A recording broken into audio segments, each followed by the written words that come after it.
La réalité d'une relation bilatérale gagnant-gagnant est notre devoir à tous. On voit bien que l'Europe et la Chine ont besoin l'une de l'autre dans ce monde dangereux, dans ce monde nerveux, dans ce monde où aujourd'hui le président des États-Unis crée une imprévisibilité dangereuse. Nous avons besoin de coopération entre l'Europe et la Chine. Alors, pour surmonter nos tensions, nos rivalités du quotidien, créons une entente, une stratégie sur le long terme. Fixons-nous des objectifs communs à 2040. Par exemple, ayons une politique commune de régulation de l'intelligence artificielle. Ayons une vision partagée du multilatéralisme.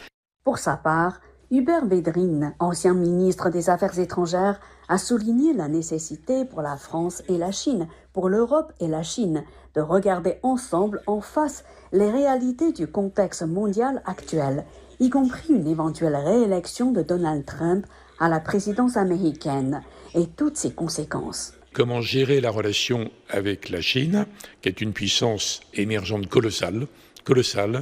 Or, les Européens sont divisés là-dessus. Entre ceux qui disent qu'il faut quand même se protéger un peu aussi de la Chine, et d'autres qui non, il faut jouer une carte de coopération, il y aura des moments sans doute difficiles. Mais c'est là où la vieille amitié, tout à fait extraordinaire, tout à fait originale, entre la France et la Chine, devrait jouer un grand rôle sur le plan bilatéral et même, disons, pour influencer un compromis européen fondé sur la sagesse. Lors de la première table ronde, consacrée aux opportunités du marché franco-chinois dans le domaine de la santé, Olivier Véran, ancien ministre de la Santé, a indiqué que l'Europe et la Chine peuvent s'inspirer mutuellement pour construire un modèle de coopération efficace.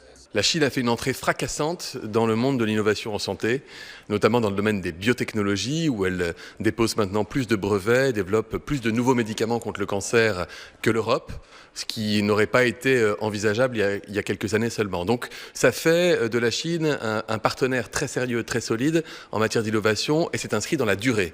Et les mécanismes de l'intelligence artificielle ne vont faire que renforcer cette place chinoise. Donc il faut qu'on crée les moyens de coopérer, les moyens de s'entendre, les moyens de se faire confiance quand on parle d'innovation en santé entre Européens et Chinois. Marc-Antoine Jamet, secrétaire général de LVMH, a rappelé le récent succès du paquebot Louis Vuitton à Shanghai. Shanghai, c'est comme New York, Shanghai, c'est comme Paris, c'est des villes dont tout le monde connaît le nom.